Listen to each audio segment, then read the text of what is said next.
Orang lumpuh disembuhkan. Kemudian sesudah lewat beberapa hari, waktu Yesus datang lagi ke Kapernaum, tersiarlah kabar bahwa ia ada di rumah. Maka datanglah orang-orang berkerumun sehingga tidak ada lagi tempat, bahkan di muka pintu pun tidak. Sementara ia memberitakan firman kepada mereka. Ada orang-orang datang membawa kepadanya seorang lumpuh, digotong oleh 4 orang. Tetapi mereka tidak dapat membawanya kepadanya karena orang banyak itu. Lalu mereka membuka atap yang di atasnya. Sesudah terbuka, mereka menurunkan tilam tempat orang lumpuh itu terbaring.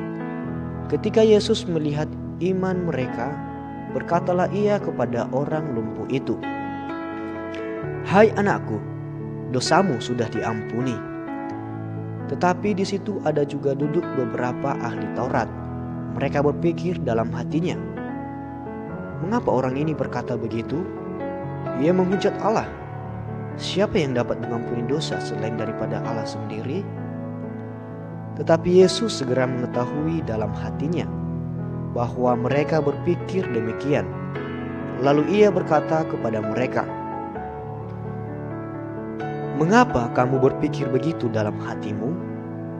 Manakah lebih mudah mengatakan kepada orang lumpuh ini, 'Dosamu sudah diampuni,' atau mengatakan, 'Bangunlah, angkatlah tilammu dan berjalan'? Tetapi supaya kamu tahu bahwa di dunia ini Anak Manusia berkuasa mengampuni dosa." Berkatalah ia kepada orang lumpuh itu, "Kepadamu kukatakan, bangunlah, angkatlah tempat tidurmu, dan pulanglah ke rumahmu."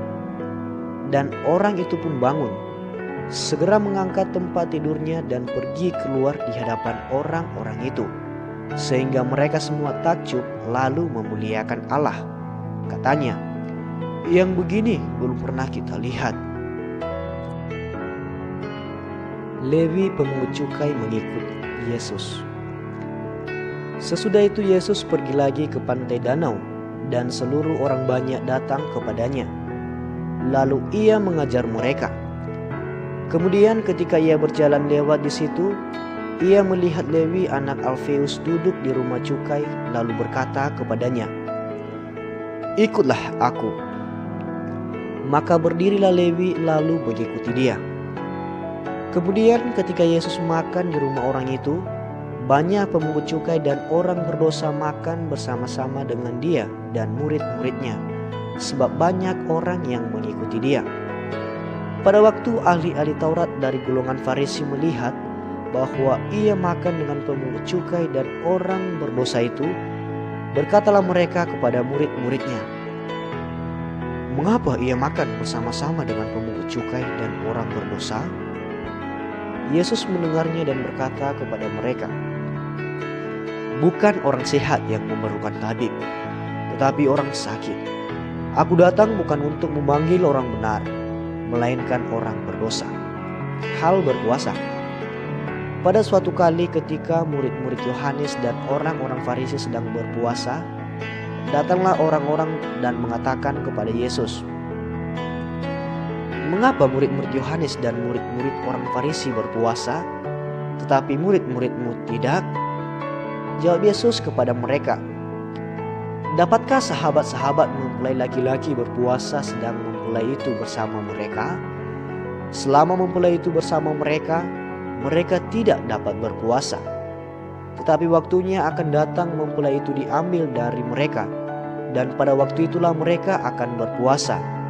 Tidak seorang pun menambalkan secari kain yang belum susut pada baju yang tua, karena jika demikian kain penambal itu akan mencabiknya, yang baru mencabik yang tua, lalu makin besarlah riaknya.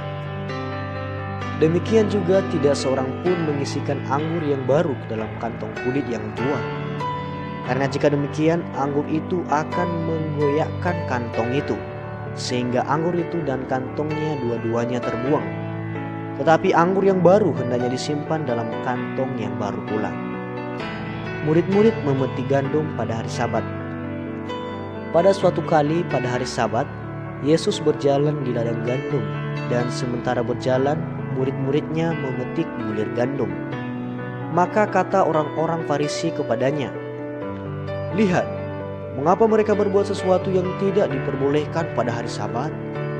Jawabnya kepada mereka, "Belum pernahkah kamu baca apa yang dilakukan Daud ketika ia dan mereka yang mengikutinya kekurangan dan kelaparan? Bagaimana ia masuk ke dalam rumah Allah waktu Abiar menjabat sebagai imam besar, lalu makan roti sajian itu yang tidak boleh dimakan kecuali oleh imam-imam, dan memberinya juga kepada pengikut-pengikutnya?" Lalu kata Yesus kepada mereka, "Hari Sabat diadakan untuk manusia dan bukan manusia untuk hari Sabat. Jadi Anak Manusia adalah juga Tuhan atas hari Sabat."